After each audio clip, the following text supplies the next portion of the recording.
The bumper block at the terminal. One woman died. This is minor compared to what happened in Hoboken. But the same question, why did the operator not stop the train before it hit the block? The governor talking about the operator there. Eva joining us live from the scene. And Eva, they're now going to turn to the engineer tonight?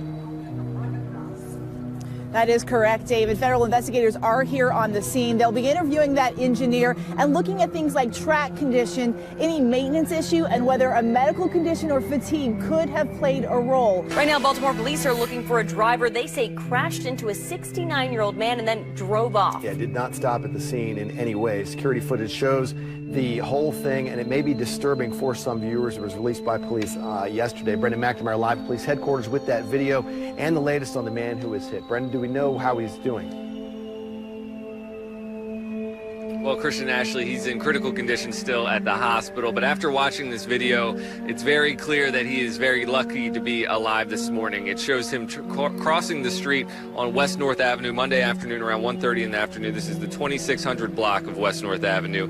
He doesn't get very far into the lane where he's hit when a minivan comes into the frame and just slams into him. The van slows down, and then you can see the man actually lying on the ground near the curb of the road, but police say that that van eventually drove away without checking on him or calling for help. So now they are looking for the driver, and it's not easy to see in the video, but police say that this video, or the vehicle seen in the video, is a dark green minivan. It also has tinted windows and a temporary license plate in the back of the car. So if you see this van or you know anything about it, you're asked to give police a call. Also, they say the front windshield, it would be damaged because of this crash as well, so that's another detail to look out for if you do.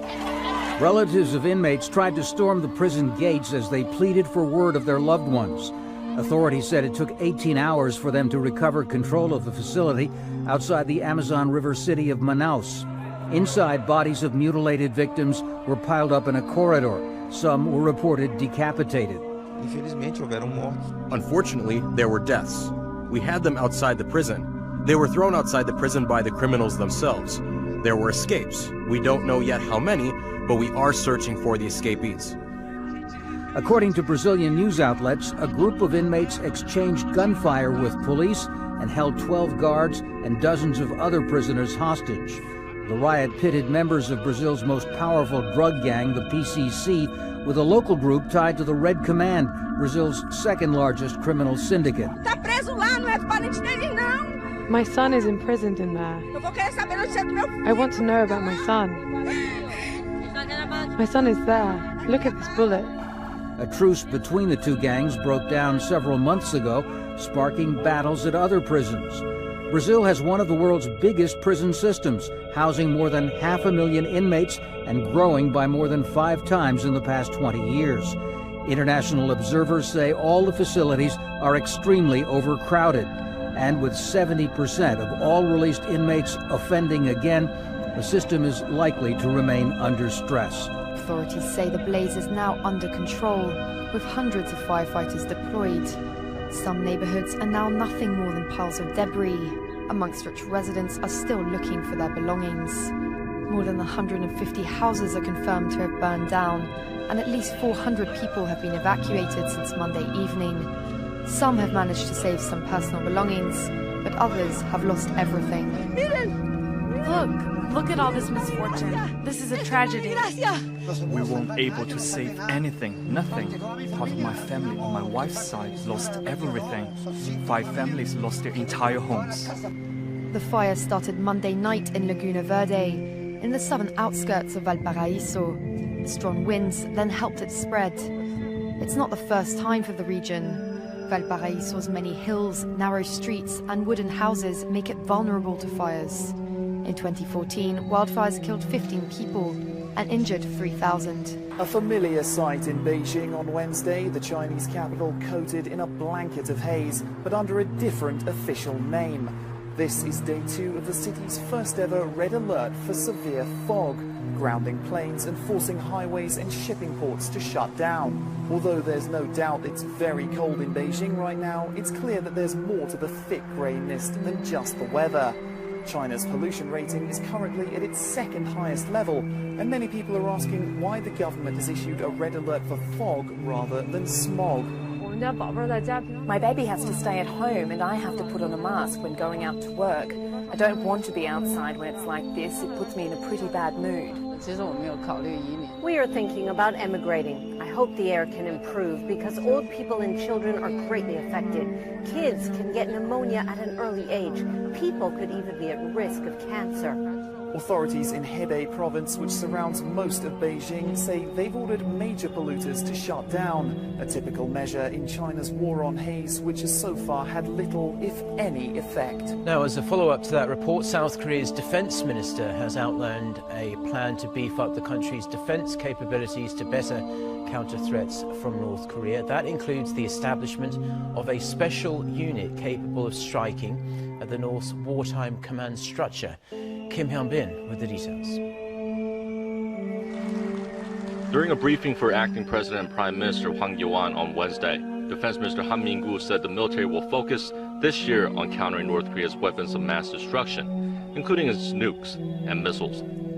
Han said that his military will set up a special infiltration brigade focused on paralyzing Pyongyang's wartime command structure. The minister also offered an update on the weapons-grade plutonium and highly enriched uranium that the North has in its nuclear arsenal. Seoul estimates that Pyongyang holds some 40 kilograms of weapons-grade plutonium, which is capable of developing 4 to 8 nuclear weapons.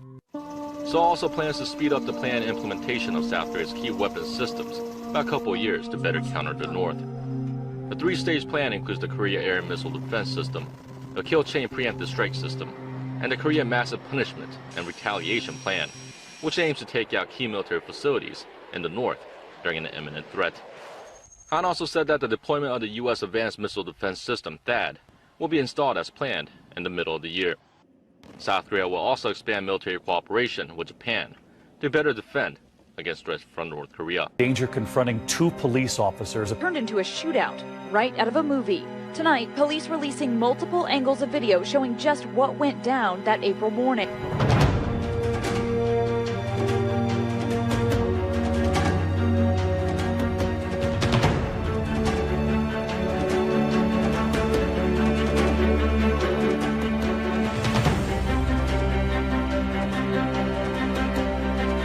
Video shows Rollsville police officer Ruben De Los Santos yesterday picking up the 15-year-old and throwing her to the ground. An arriving train did not stop, crashing into the wall. More than 100 people were hurt, many of them thrown inside the train.